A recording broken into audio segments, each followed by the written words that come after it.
Assalamualaikum warahmatullahi wabarakatuh. Alhamdulillahirabbil alamin. Wassalatu wassalamu ala sayyidina Muhammadin wa ala alihi wa sahbihi ajma'in. Amma ba'du.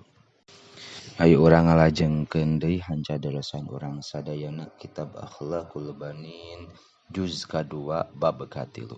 Bismillahirrahmanirrahim. Qala al-muallifu rahimahullahu ta'ala wa nafa'na bi ulumihi fid dharaini amin ya Allah ya rabbal alamin. At-tilmidul mahbubu ari ieu eta tilmid anu dipikacinta. Kana aya saha ba'dul asatidati sapalih pirang-pirang guru. Yuhibbu eta mika cinta itu ba'du ahada talamidatihi kasapalih pirang-pirang muridna ba'du aksaru kana leuwih loba min zulamaihi tinimang pirang-pirang babaturana tilmid. Pata'ajabu tuluy ngarasaan itu talamid min dalika tina itu aktsar.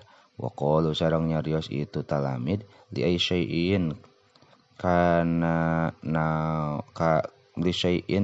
naon yuhibbu mika cinta sa ustaduna guru urang sadayana hada tilmida ka ieu murid aksaro kana leuwih loba minati urang paroda tuluy ngamaksud sal ustadu ustad ayudhiro kana yen ngajelaskeun ieu ustad lahum ka itu talamid asbaba kana sabab bidzalika dina itu aktsar. Pangto tuluy masihan itu ustad kula wahidin kasaban-saban sahiji minhum ti itu talamid dajajatan kana hayam. Wa qala tuluy nyarios itu ustad lian farid supaya nyorangan saha kulu wahidin saban-saban sahiji minkum ti aranjeun pimakanin dina hiji tempat. Waliyadbah sareng mencit itu kulu wahid ada jajata kana hayam haitsu la yarahu sahingga henteu aya nu ningali ka itu kulu wahid saha ahadun salah saurang. Pamtasala tuluy turut saha talamidu pirang-pirang murid amral ustadi kana parentah guru illa zalika tilmida kecuali itu murid al wahida anu saurang. Fa innahu karana sayaktosna itu tilmid wahid rodda eta mulangkeun itu tilmid ada jajata kana hayam. Faqala tuluy nyarios lahu ka itu tilmid wahid saha ustaduhu guruna itu tilmid wahid ma ari naon laka eta tetep ka anjeun lam tadbah henteu mencit anjeun dajajataka kana hayam anjeun kama saperti perkara dabaha mencit saha ashabu ka pirang-pirang sahabat anjeun.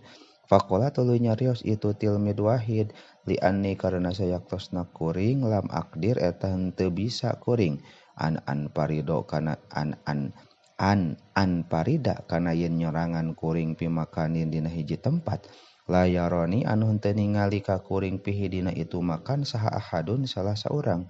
Fa innallaha sayaktosna Gusti Allah yaroni eta ningali itu Allah ka kuring fi kulli mauduin di tiap tempat. Faqala tuluy nyarios al ustazu ustad litalamidi ka pirang-pirang murid ungzuru kudu ningali aranjeun kabeh ila hadatil midi ka ieu murid ya khafu sieun tilmid Allah ka Gusti Allah walayan sahu sareng teu hilap ieu tilmid ka Allah pi ayyi makanin di mana wae tempat. Falihaza mangka kulantaran ieu ahbabtuhu mika cinta kuring ka ieu tilmid aktsaro kana leuwih loba mingkum ti aranjeun wala syakka sareng teu mangmang wala syakka sareng teu ragu annahu sayaktosna ieu hada tilmid idza kabiro di mana-mana gede ieu hada tilmid yakunu jadi ieu tilmid teh minas solihina eta ti pirang-pirang jalma anu saleh al muti'ina anu taraat li rabbihim ka pangeranna sholihin fi kulli hinin di tiap-tiap waktu. Wallahu a'lam bishawab.